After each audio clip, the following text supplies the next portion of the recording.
and the accepted meaning of destiny is to make firm establish. So my guests and I bring you messages to establish what you need to know in the present. And also, I like working with angels and the calmness they bring. Now, in a moment, I will introduce you to my wonderful guest, Daniel Reeder. But before that, I'd like to say thank you so much for watching the show live at a later date, as it means a lot to me to connect with like-minded women. Now, if you've never met me before, then my name is Ray, and I love to help women to crossroads in their life, heal their past, create their future, and transform their present, so they can take charge of their destiny in the here and now. I'm the founder of Radiant Angel Energy, and I use future life progression, past life regression, angelic Reiki, guided meditations, angel oracle cards, and hypnosis to help women who feel lost get clear on their reason for being here. And I've also created several transformational packages to help you take charge of your destiny, so please do check them out. Now, each episode of the show covers various themes of your journey. A mini guided meditation or angel oracle card reading with the wisdom of my wonderful guests, like today's guest, David Reeder, who'll be talking about the different stages we all go through and the need to go through in order to wake us up to who we really are. Now, Daniel grew up as a Jehovah's Witness and carried very negative beliefs about himself right up until the age of 30. Beliefs that caused him to ruin relationships and turn to drink and drugs every time he was struggling. Now, after going through his own dark night of the soul 4 years ago, Daniel went from being a personal trainer for 8 years and running a successful personal training studio to a life coach. Now, whilst going through his own healing process, Daniel found that there were 5 stages from unconsciousness to self love, including the power of emotions, and found his direction in life started to shift away from transforming people's bodies towards supporting them emotionally. David now helps people, first of all, to open up to their pain, then understand it, and then courageously start creating the life and relationships they truly desire by stepping fully into who they really are. So, without further delay, hello, Daniel, and welcome to the Angels and Destiny show. How are you today? Hello, Ray. I'm really well, thank you. And thank you for having me on. I'm excited. Oh, you're welcome. So, before we get into this fascinating conversation, I want to remind you that not only can you share this video, but you can also ask questions, leave comments and thoughts, as both Daniel and I want to be part of this conversation. So, please do not be shy. So, Daniel, why don't you tell us more about your journey and how we can go from breakdown to breakthrough? Thank you, Ray. So, first of all, and this is something that I've been really big on over the last couple of years specifically, and it's actually being aware of what we're currently feeling in every single moment. So, right now, I would just like us just to close our eyes and just be aware of what is going on in our bodies. So, right now, I currently feel a bit of anxiety, a bit of nervousness. My heart rate is beating faster than normal. I'm also excited. My mouth is a little dry.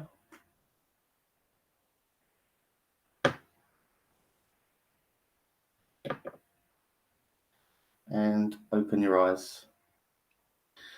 So we're so used to just being in our heads, and something that has changed everything for me is actually recognizing what I'm feeling, because that's where the healing is. There really is healing from feeling. So my story, this is, I'll try and keep it kind of short and sweet. I won't bore you too much. So I grew up, as Ray said, as a Jehovah's Witness for the first 12 years of my life. Now that um, kind of programming around identity and sexuality and but basically who I thought I was kind of consumed the majority of my life up until I was about 30. Now, when I say consumed, that's kind of putting it lightly. I ruined relationships. I done things to try and prove that I was good enough, but always ended up sabotaging because I had the subconscious belief that I wasn't good enough. So I was looking for more proof of that belief. So I ruined relationships. I I even became a personal trainer because I was trying to prove to my dad that I was worthy of his love. Like I done all of these things just to try and prove myself and prove to everyone, hey, I am good enough. Like I am worthy of love. When in reality, I didn't even believe that I was worthy of love. And the thought of me loving me was completely alien to me. And like Ray said, 4 years ago, my kind of dark night of the soul was. It was a dark night of the soul, is putting it lightly. So I was just in a new relationship, and my personal training business was really starting to take off. But my relationship was, although it was fairly new and was exciting, I was missing or ignoring, I should say, a lot of red flags. Now, when I say red flags, I also know that I was bringing some unhealthy stuff into that relationship. But at the time, again, I just wanted to continuously try and prove to her and everyone else that I was worthy of love and worthy of her love and worthy of being in a relationship. So I'd done whatever I could to try and please her. I would take her out for nice meals. I would pay for everything. And it was all based around me trying to prove myself. Now, no matter what I'd done, obviously that wasn't good enough because it was coming from a place of lack and a place of scarcity. And as I'm sure we're all aware, when we try and do things from a place of trying to prove ourselves as worthy, it's never healthy, and we never get the outcome we actually truly desire.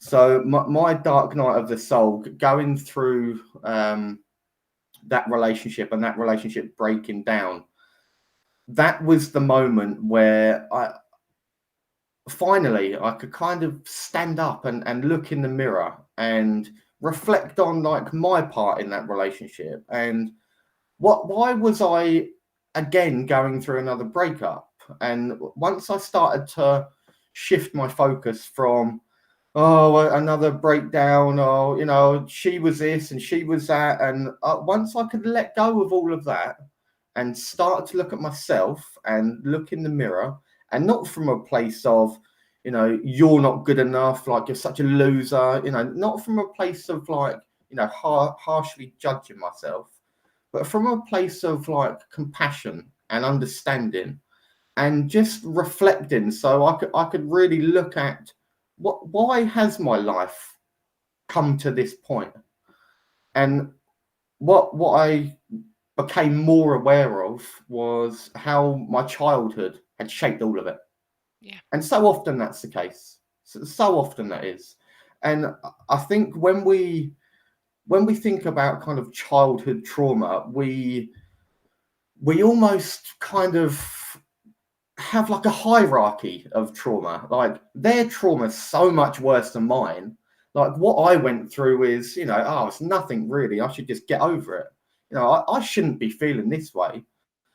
And when we do that, we just completely invalidate our feelings. Yeah. So what we need to do is actually just reflect compassionately and look to understand why our life is the way it is. And from that place, I was really able to start looking back on my childhood and recognizing that, my cult upbringing is how I describe it, was really what affected my self-identity. And because of that, I created a belief that there were parts of me that were unlovable. So I always felt like I was two people. I always felt like I was good Dan in some instances and bad Dan in others. Yeah. Yeah, I was so used to believing that, parts of me were unlovable and parts of me were bad, that when I acted in ways that were bad or unhealthy, it came more naturally to me, because those behaviors and those actions were again proving to me that belief that I already had, that I'd been programmed to believe about myself to be unlovable. And this is why we have to go back to childhood and look at our childhood, like, you know, and try and look at it objectively, but from a place of compassion. Yeah. Now, something that I've also recognized is it can be so easy to look at our childhood and not want to blame our parents. And I'm not talking about blaming them here, but what we tend to do is we look at our childhood, and then instead of allowing ourselves to actually feel that those painful feelings that come up, whatever feelings they are that are uncomfortable, we instantly jump straight into our intellectual adult mind. Yeah. And we say, yes, but they were, you know, humans as well that had their struggles, and, you know, they just made mistakes like we all do. And while that is absolutely true, you're again invalidating your feelings, and it's you can't jump straight to the understanding part.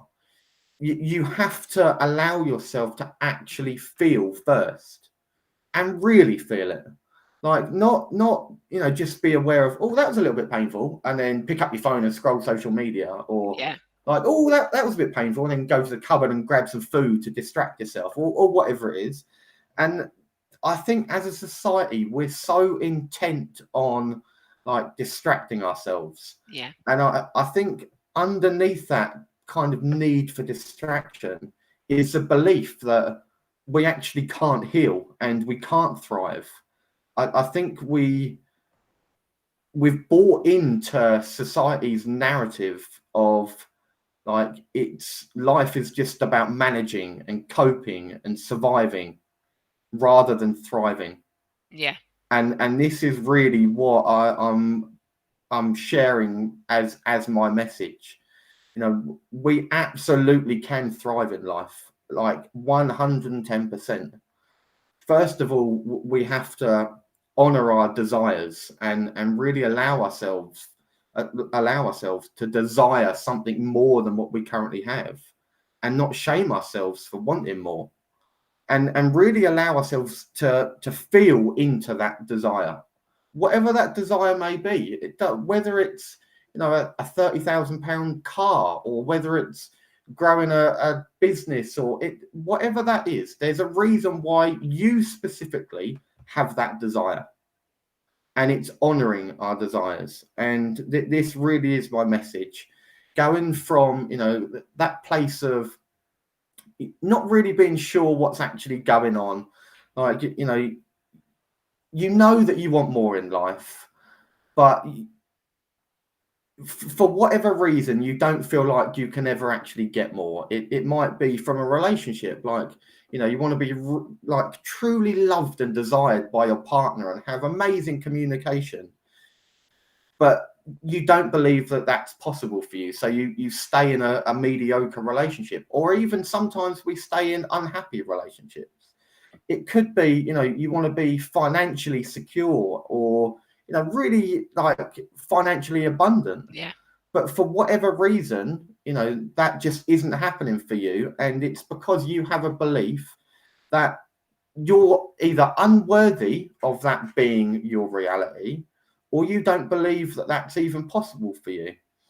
And I think really what we need to do is just recognize where we currently are, feel all of where we currently are, feel all the emotions, whatever is there, reflect back on our childhood and everything that led us to this moment right now.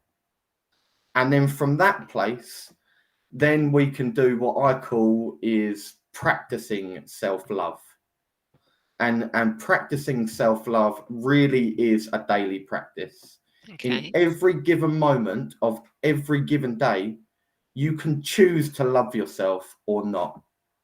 And that decision could, you know, it could be going to the gym, it could be staying at home and resting, it could be, you know, spending some money on like a new item of clothing that you know is you loving yourself, or it could be saving your money. Whatever feels right to you. But the way to understand what feels right to you is to just ask yourself, if you're unsure of, you know, where your next step is, just ask yourself, if I loved myself in this moment, what would I do?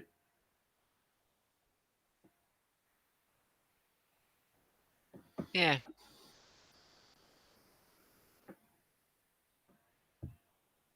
And it's taking that time to do it. And I think that we're, like I said earlier, we're so used to just being in our heads and not actually connecting with our bodies and our emotions. And, you know, because our emotions guide us, they guide us into, you know, our next step, or, you know, they guide us away from something that isn't right for us. But first of all, we have to actually be aware of what is actually going on in our bodies instead of reaching for the nearest distraction to avoid. Yeah, which is normally the phone Yeah. and social Oh, yeah. media. Don't get me wrong. Oh, me too. Yeah.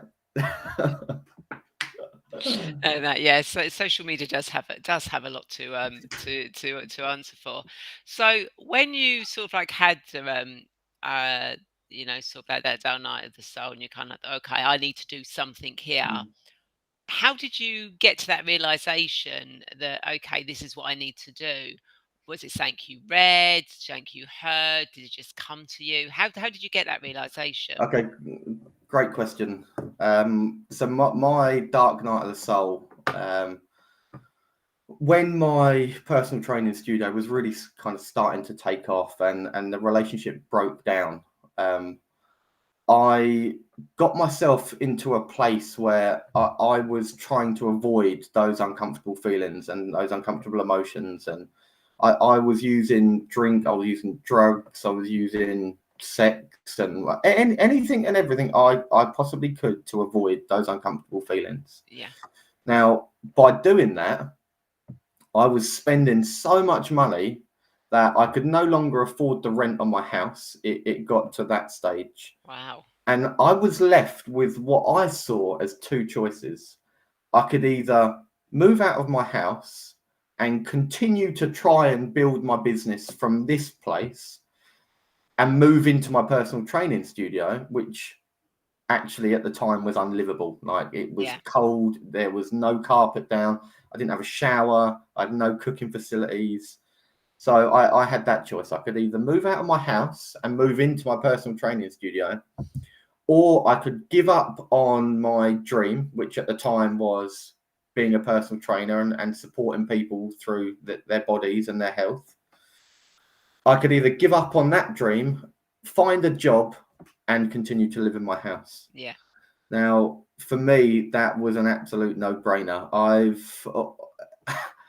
I kind of call it my rebellious side, and my rebellious side comes from my childhood, growing up in a Yeah. cult. I want to rebel against anything that feels too kind of, right, this is your Yeah. box, stay in your box. I will do anything I can to fucking get out of that box. Yeah. Yeah, it makes sense. So I decided to move into my personal training studio. Okay. Well, when I decided to move in, things were even harder than I thought they were.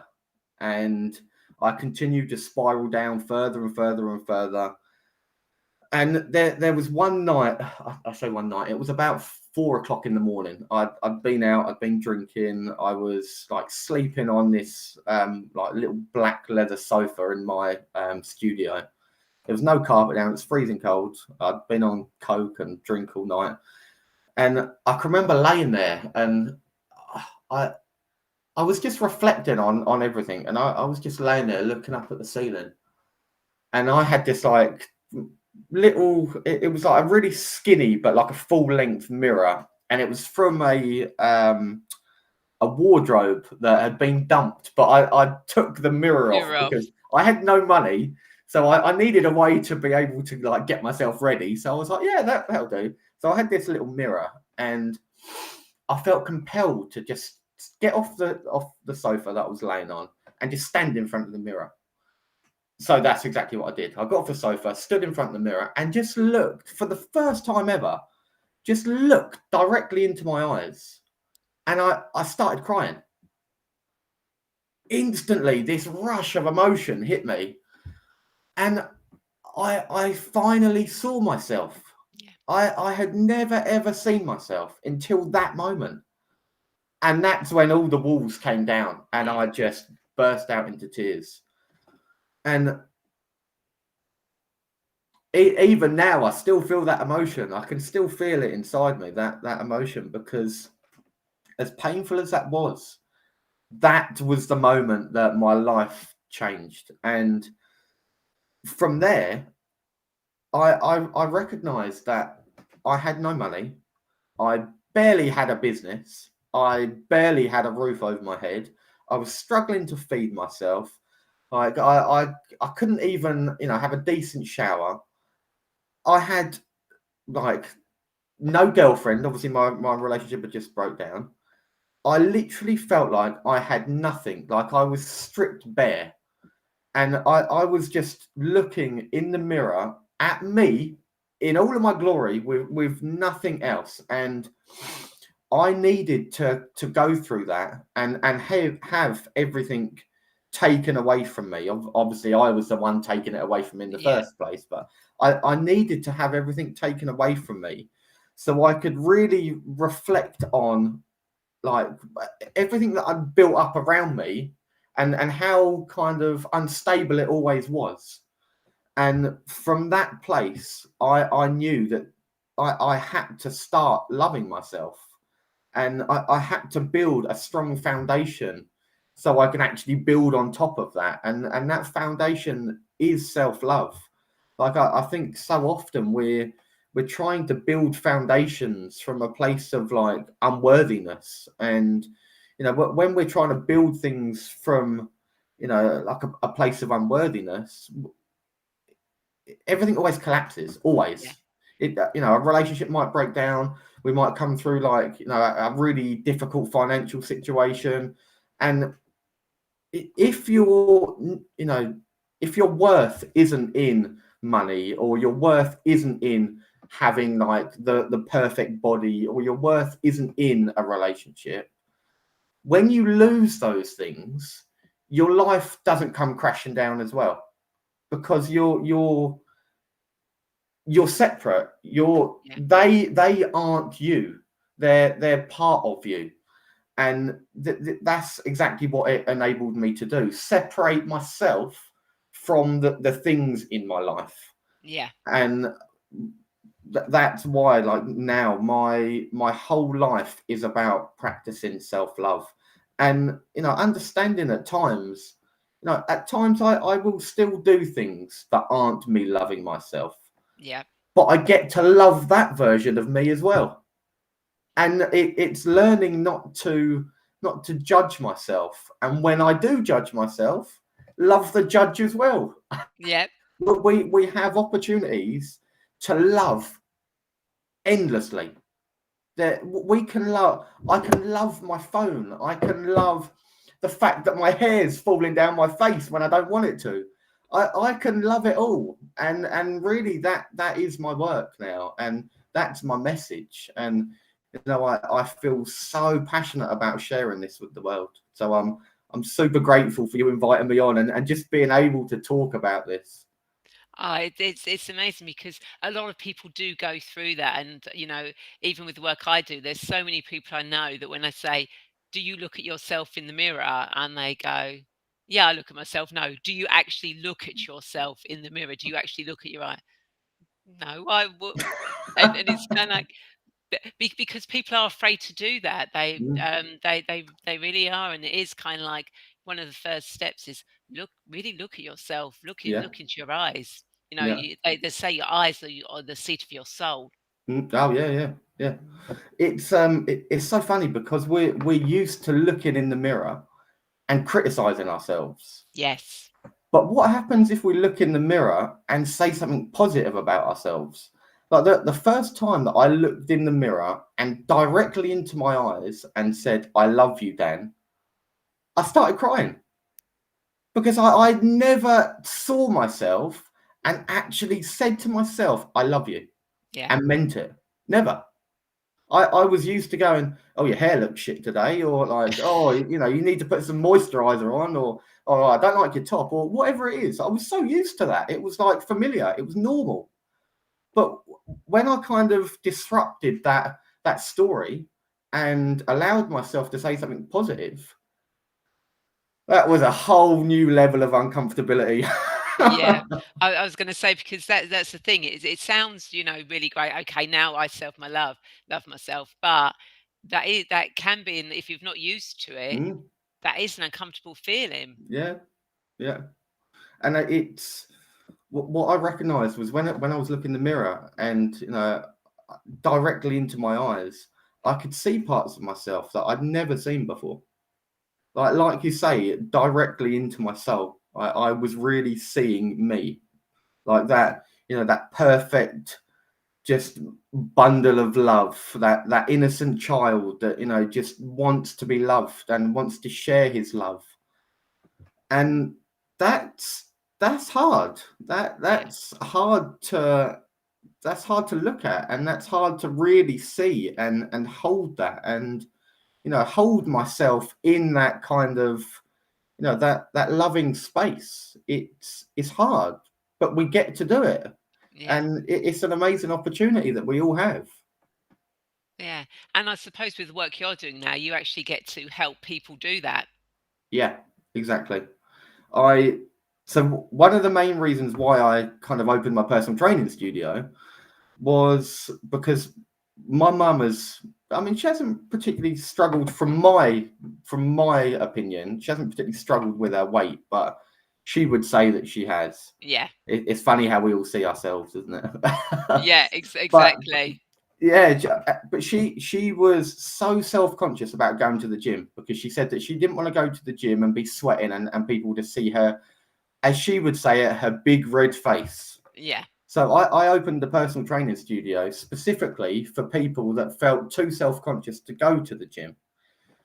Now, that was my motivation for opening my personal training studio.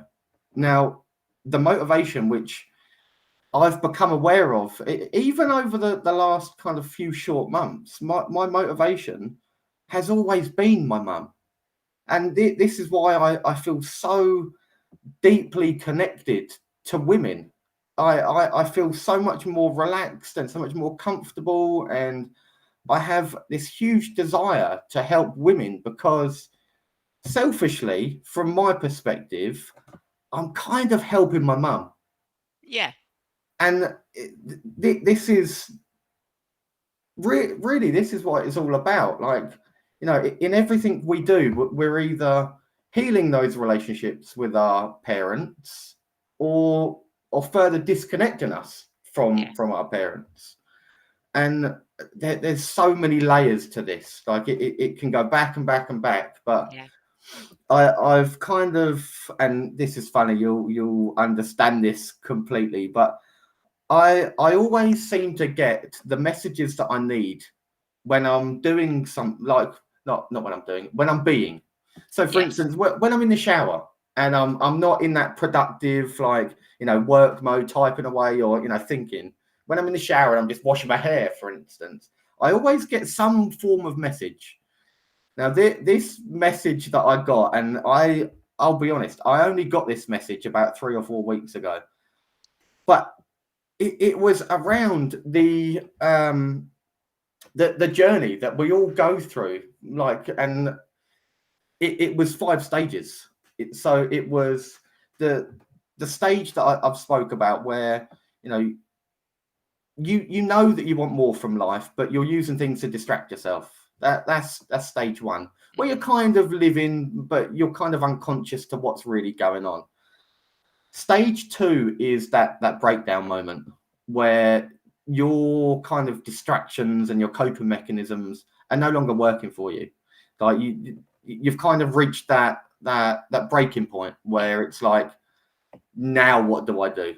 That's stage 2. Stage 3 is acknowledgement and acceptance of where you currently are.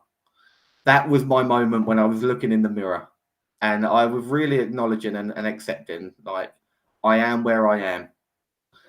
The next stage is really around compassion and reflecting to be able to understand.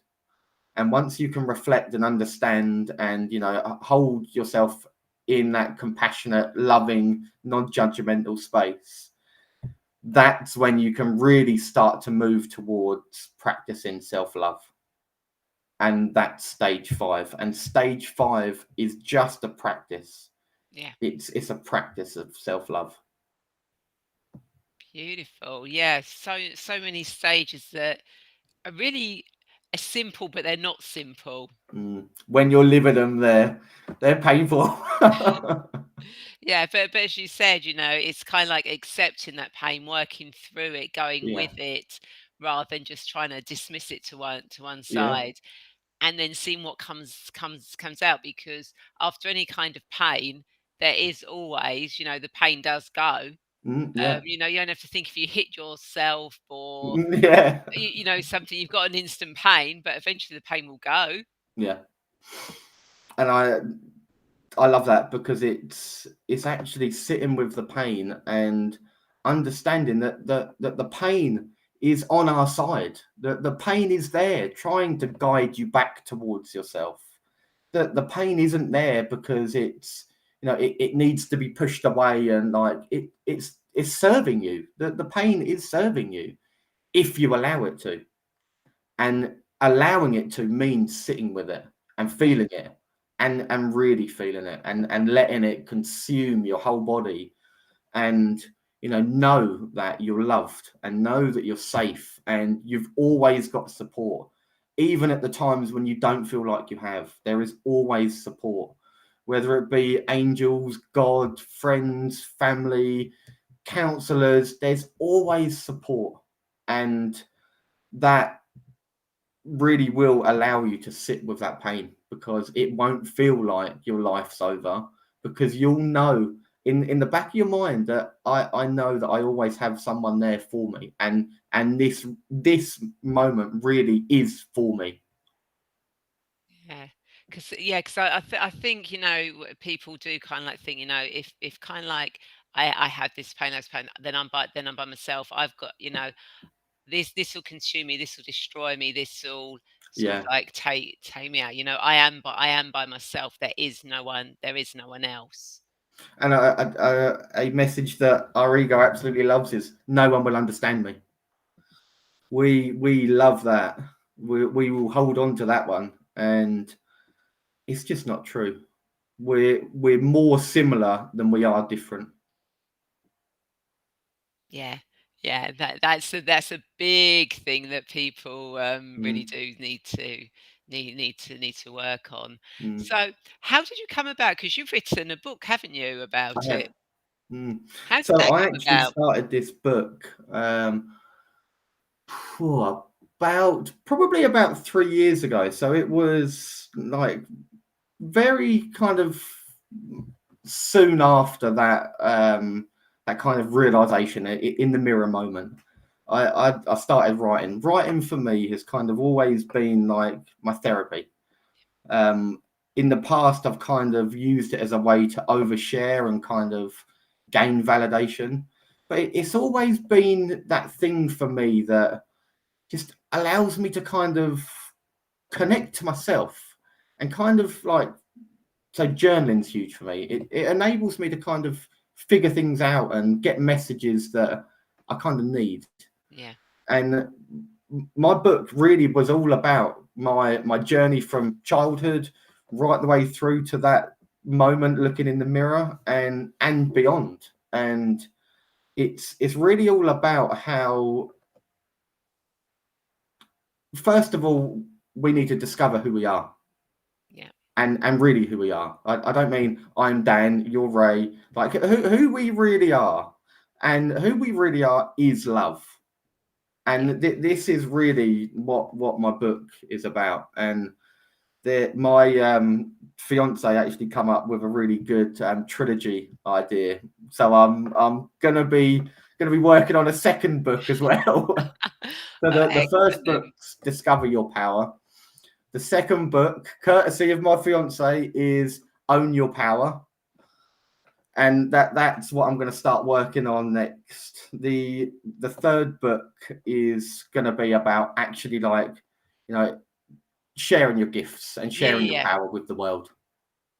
So I'm really excited to start working on another book. And my experience of actually writing a book from the first one, starting it about 3 years ago, procrastinating and leaving it for months on end and writing a little bit and then trying to go back to it, and what I realized was the person that started that book 3 years ago and the person that jumped in each time to try and start, start it again to finish it, was a completely different person each time.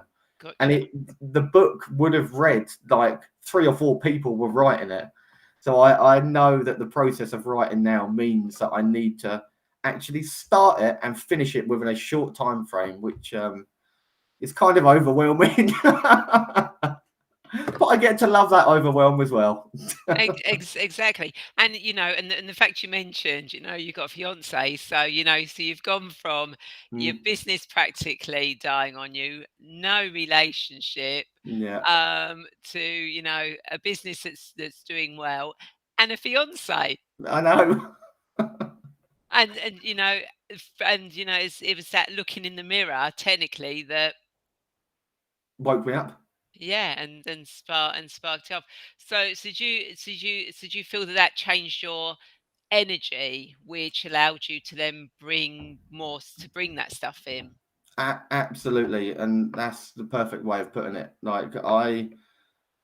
So I actually, this is what I actually wrote in my book, and this is what I've said to. So my fiance is called Charis. This is what I've said to Charis like multiple times, like especially in the earlier days when I had that kind of moment that I was woken up, as it were, in front of the mirror. For about 5 or 6 months, I was like focusing more on like exercising and trying to eat a little better and just trying to take better care of myself. Yeah. I invested in a workshop, and it was a weekend workshop. So I got myself to a point where I started to bring in new clients again into my personal training studio, and things were starting to pick up again. I invested in this workshop, went away for the weekend, and when I come back, my whole perspective had changed. And shortly after that, I wrote a blog about loneliness when I was kind of deep in the thick of it, and I wrote that blog, and I didn't, I got some kind of validation from that blog and stuff, but I it was an older blog, so I just forgot about it and carried on blogging. And I got a message from my now fiance. We didn't know each other. We weren't on each other's social media Yeah. at all. And I wrote that blog on loneliness a few months prior. I I got this message, and it was basically from her saying how much she loved that blog, and she also was kind of feeling that way, and really resonated with it all. We chatted back and forth for a few days, and then when we eventually met up, like, I knew in that moment that she was my reward from God for doing that work for a few months. It was almost like God was saying to me, Dan, you've done so well, like, you deserve this. Here you are. Here. And I was like, yes. You're not going anywhere. Oh, bless. But honestly, it was. I've had so many like instances like that over the last 2 or 3 years where I know, like, God has just gave me exactly what I needed. The first sale I made when I started coaching, I just intuitively had this feeling, and I said to Charis the night prior, I said, I could tell something big's going to happen tomorrow. The next day, I made my first sale as a coach. and there's been so many things that I'm so much more aware of now, and I recognise that, you know, all my desires and, you know, everything that I want in my life is God desiring that as well. Yeah. But that means that I've also got to meet him or her, source, universe, whatever you want to call it, halfway. Yeah. When I come halfway, God always comes halfway as well. And that really is what the work of healing is about. Yeah, yeah, totally. It's not all one, not all the other. It's what it's working together. It's like everything we do. And that's why I keep talking about people. It's collaboration. Yes. Two people could be doing the same thing. Like somebody else could be doing angelic reiki the same as I'm doing, but we're not separate. We're bringing the same message, the same energy. Yeah. It's just we're resonating slightly with different people, but it's working in collaboration with each other to bring Mm, that out. yeah. Do you know what? A few years ago, before I had that kind of moment in the mirror, I wouldn't have been able to see things like that. I just wouldn't have. I was very like it's either me or you. Like Yeah, there was no us. It was me or you, and I see how toxic that belief is, because there's enough for everyone. We really do have like unlimited resources. yeah, yeah. It's brilliant. It's such a fascinating story, and I can imagine obviously the book would go deeper into it, but the bit you shared so far, is so fascinating. That it's kind of like, okay, so there's a lot more Mm, here that really has helped. So thank you for sharing what you have shared. that's okay. Um, uh, we, As I said, I'm super grateful to be able to come on here and speak about what I'm passionate about. So it, thank it you. it's brilliant, and Susie's been watching, and she says hello. Who Hello, Suze. And Carla joined us and said hello as well. So Hi, so Carla. So thank you both for joining us and saying hello. So as you know, I do guided meditations and angel oracle cards, and each week I like to ask my guests what they would like. So Daniel, what would you like me to do for you and those watching? Would you like me to pull an angel oracle card or do a mini guided meditation? I would absolutely love a card. Funny enough, I have them in my hand. Amazing Oh, that one. perfect. I went to a meditation workshop a few weeks ago, and the card that I pulled, honestly, I was like, "What?"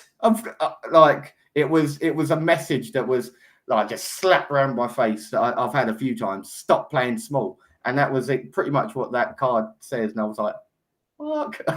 Yeah, but then that's the beauty with the cards. You will get can't see keep getting the same message in Mm, some different forms until you actually move get through it. it. Because it's with the cards, and especially the way I work with the cards, I don't predict the future. When I do the cards, it's what you need to know for your highest good at this moment in time. Mm, So even though I work with the past and I take people back to the past, we go back to the past to heal it so that they can be fully present. And when we go into the future, it's so they can see and understand where they're going in the future to bring it back to the present, the information they need now. So that is how I do it. What does Daniel and everyone watching this need to know for their highest good at this moment in time? So what does Daniel and everyone who's watching this need to know for their highest good at this moment in time? Oh, okay, that one wants to come out. And it's always, I love the way the cards always, um, it's like it always resonates with whatever we're talking about on the show.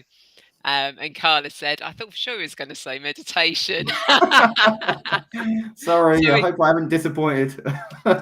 sorry, Carla. Um, yeah, no, but the card is choosing your path. All is possible. What is that? Sorry, choosing your path. All is possible.